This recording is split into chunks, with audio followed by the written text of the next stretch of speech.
मित्राणि नमः संस्कृताय। कैसे हैं आप सब? उम्मीद है अच्छे होंगे, स्वस्थ होंगे। फ्रेंड्स, स्वागत है आपका संस्कृत शिक्षा में और मैं हूं बिंदु शर्मा। हम कर रहे हैं मॉडल टेस्ट पेपर। ये 2 मॉडल टेस्ट पेपर हम कर चुके हैं। तो आइए अब करते हैं हम अपना तीसरा मॉडल टेस्ट पेपर। तो ये 25-25 प्रश्नों की श्रृंखला है फ्रेंड्स। 4 दिन में हम 100 क्वेश्चन कंप्लीट कर लेते हैं। तो आइए शुरू करते हैं अपनी कक्षा। तो यदि आपको कक्षा अच्छी लगे तो प्लीज़ लाइक कीजिए, शेयर कीजिए, कमेंट कीजिए और चैनल पर नए हैं तो प्लीज़ चैनल को सब्सक्राइब कीजिए। आइए देखते हैं आज का अपना पहला प्रश्न। निम्न में से कौन सा अशुद्ध है? निम्न में से कौन सा अशुद्ध है? 63, द्वात्रिंशत्, द्विचत्वारित्रिंशत् या अष्टात्रिंशत्। तो कौन सा अशुद्ध है इसमें? इसमें अशुद्ध है अष्टात्रिंशत्। यहाँ क्या होना था? अष्टत्रिंशत्। आगे देखते हैं। 5 से लेकर 10 तक की संख्याएं, 5 से लेकर 10 तक की संख्याएं तीनों वचनों में होती हैं। तीनों लिंगों एवं तीनों वचनों में अलग अलग होती हैं। तीनों लिंगों और एक वचन में होती हैं। तीनों लिंगों में समान होती हैं और बहुवचन में होती हैं। तो 5 से लेकर 10 तक की जो संख्याएं हैं वो तीनों लिंगों में समान होती हैं और बहुवचन में होती हैं। तीनों लिंगों में समान होती हैं और बहुवचन में होती हैं। Next question. वारी शब्द का मूल प्रातिपदिक रूप है वारिन, वारिण, वारी या उपर्युक्त में से कोई नहीं। तो क्या होगा? ये होगा वारी। क्या होगा? वारी। Next question. पति शब्द सप्तमी विभक्ति एक वचन में क्या रूप बनेगा?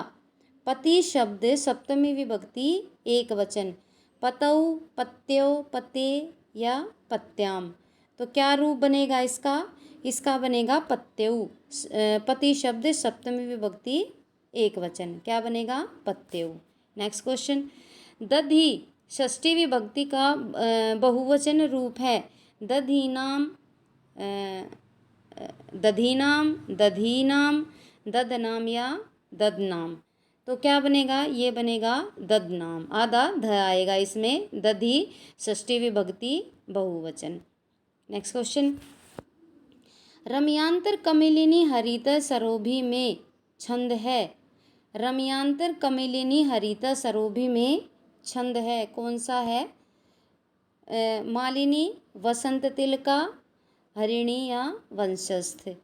तो ये कौन सा है? वसंत तिलका। और मालिनी, हरिणी, वंशस्थ नहीं है, कौन सा है? वसंत तिलका।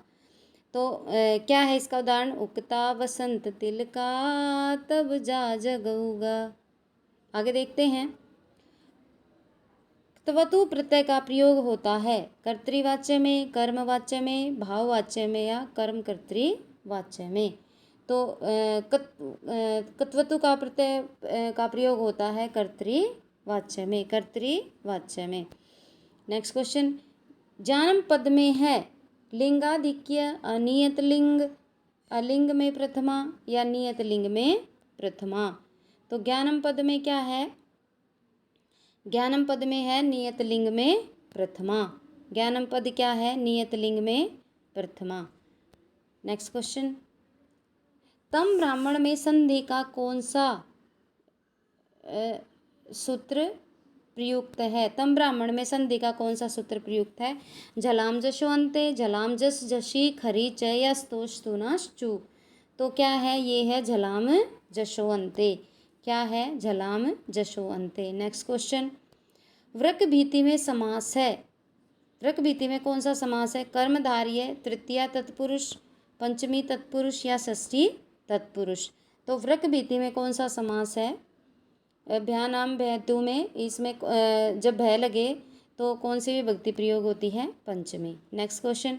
कार्ष्ण पद बनता है। कार्ष्ण पद कैसे बनता है? कृष्ण धन अण से, कृष्ण धन ऐ से, कृष्ण धन अप से या कृष्ण धन आ से। तो कार्ष्ण शब्द कैसे बनता है? ये बनता है कृष्ण धन अण से, कृष्ण धन अण। Next question. 16वीं बालिका जाती है, इसका अनुवाद क्या होगा? 16वीं बालिका जाती है। षोडशी बालिका गच्छति, षोडशतमी बालिका गच्छति, षोडशतमा बालिका गच्छति या षोडशिनी बालिका गच्छति।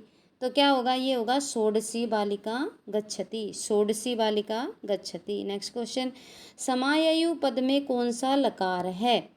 लंग लकार, लुंग लकार, लिट लकार या लूट लकार। तो समाययु पद में कौन सा लकार है? ये है लिट लकार। कौन सा है? लिट लकार। नेक्स्ट क्वेश्चन, विघाताय में कौन सी धातु प्रयुक्त है? विघाताय में धा धातु, हा धातु, हन धातु या घात धातु। तो इसमें कौन सी है? ये है विघाताय में हन धातु।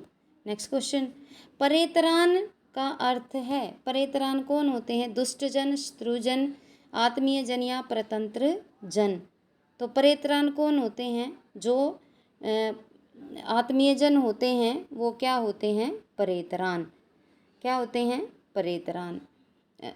आत्मीय जन को क्या बोला जाता है? परेतरान। नेक्स्ट क्वेश्चन, अंबिका दत्त व्यास का जन्म हुआ चैत्र शुक्ल की अष्टमी 1915, वैशाख शुक्ल अष्टमी 1915, चैत्र शुक्ल सप्तमी 1914 या वैशाख शुक्ल सप्तमी 1914। तो ये कब हुआ था? चैत्र शुक्ल की अष्टमी थी 1915 संवत में, और ईस्वी कौन सी थी? 1858। नेक्स्ट क्वेश्चन, अतिथि परिभाविनी विशेषण प्रयुक्त है सीता के लिए, तमसा के लिए, आत्रेय के लिए या शकुंतला के लिए। तो जब दुर्वासा आते हैं तो जब शकुंतला उनकी तरफ ध्यान नहीं देती है तब वो उसको क्या बोलते हैं? अतिथि परिभावनी। तो ये किसके लिए है? शकुंतला के लिए। नेक्स्ट क्वेश्चन, विद्युत पद में प्रयुक्त प्रत्यय है। विद्युत पद में प्रत्यय क्विप, त, तिन या उपयुक्त में से कोई नहीं। तो क्या होगा? विद्युत पद में प्रयुक्त प्रत्यय है तो कौन सा प्रत्यय है? ये है ए, क्विप प्रत्यय। विद्युत में क्विप प्रत्यय है। नेक्स्ट क्वेश्चन, अस्ति कश्चित वाग विशेष है। वाक्य में जो कश्चित शब्द है उससे निर्दिष्ट काव्य कौन सा है? तो कौन सा है? कुमार संभव, रघुवंश महाकाव्यम, मेघदूत, नैषधीय चरितम। तो जो इसका मंगलाचरण कहाँ से शुरू होता है? कश्चित कांता विरह गुरुणा। तो अश्चित, कश्चित, वाग विवेश है, ये तीन शब्द हैं। जब कालिदास आए थे तो उनकी पत्नी ने ये तीन शब्द बोले थे जब उन्होंने दरवाज़ा खोलने के लिए बोला था। तो इन तीनों पर उन्होंने ग्रंथों की रचना की। तो कश्चित से क्या है? ये मेघदूत का मंगलाचरण है, कश्चित कांता विरह गुरुणा। नेक्स्ट क्वेश्चन, भैषी पद में कौन सा लकार है? भैषी पद में कौन सा लकार है? लंग लकार, लुंग लकार, लिट लकार या लोट लकार। तो कौन सा है इसमें? इसमें है लुंग लकार।